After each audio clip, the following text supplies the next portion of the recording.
And you can see that riders are going left and right through the roundabouts.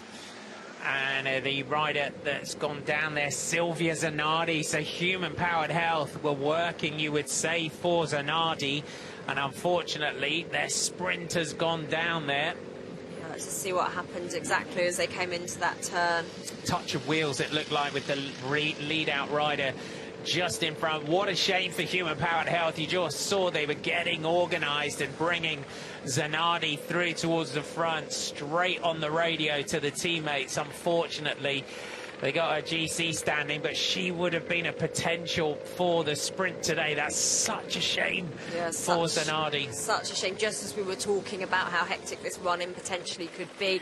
And it is about keeping your rider as safe as possible, and that's why we see such organisation from the teams at the front of this pack. But as you can see, that's a really difficult task in itself today. But the other thing we quite often see is the fact that when people are in that neat lead out, if somebody comes down, you end up with the effect of more than one team member coming down, and that's another sort of side effect of actually being in the right place sometimes. This is this little climb that we mentioned, up to 4 kilometres to go, where we'll bear round to the left here, and then we drop down, bear right at the top. So we bear right here, we'll drop down. We've got another tunnel with about 3.8 to go.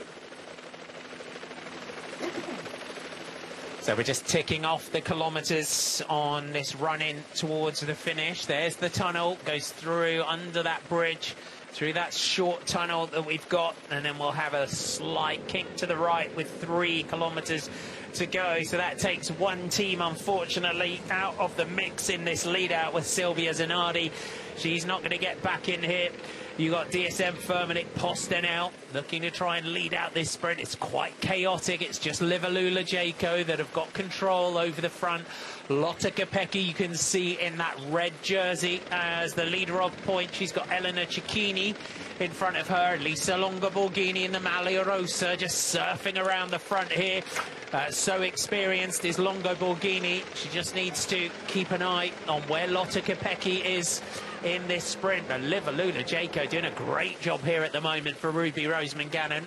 Yeah, really good organisation from them as a team at the front. And this is the thing, Elisa Longo Borghini, so much experience. She's in the Maglia Rosa. You can see her there, very calm, just knowing exactly where her rivals are and never taking her eye off Lotte Kopecky.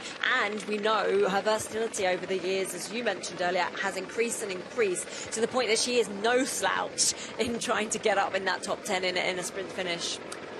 3k to go. That's where our GC contenders can breathe a bit of a sigh of relief. It's Mavi Garcia now that's through towards the front. Liverlula Jaco going for a full lead out here.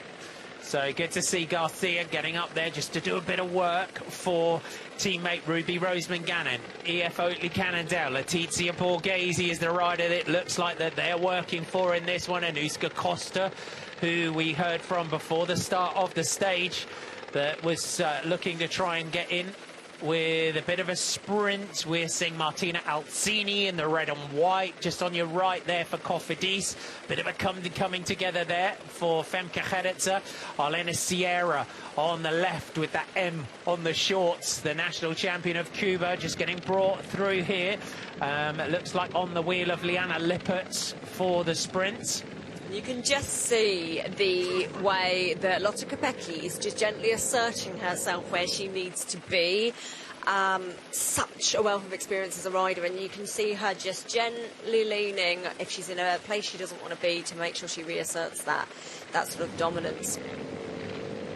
Vittoria Guazzini is up towards the front for FDJ Suez. Sanna Kant in the green there of Phoenix de Koenig.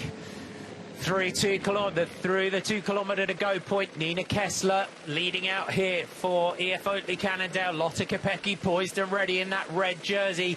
Kopecky can freelance these sprints beautifully. and the world champion. You can see her in that red jersey.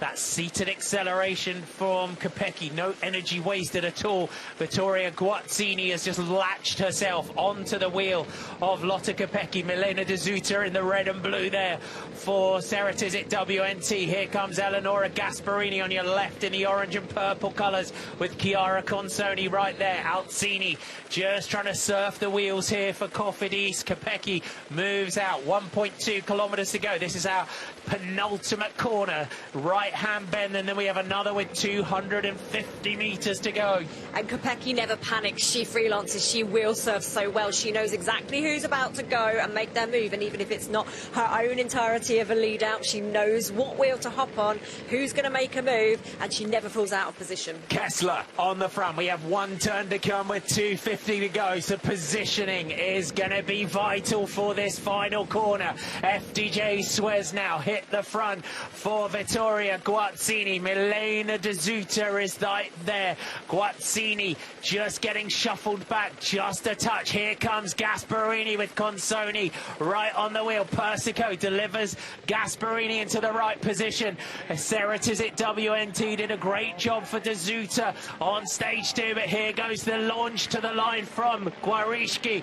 Barbara Guarishki now hits the front. Ruby Rose Minganon, though, latches herself onto the wheel of Kopecky, but Kopecky gets the run and gets a gap. Off the wheel now goes Lotte Kopecky, lightning quick down the centre of the road. Absolute textbook lead out from SD Works. Kopecky takes the stage. Kopecky takes the bonus seconds and moves herself up to within 3 of Elisa Longo Borghini. Absolute lead out perfection, you would say there, from the team of SD Works. Kopecky just had to put the letter through the letterbox on that one.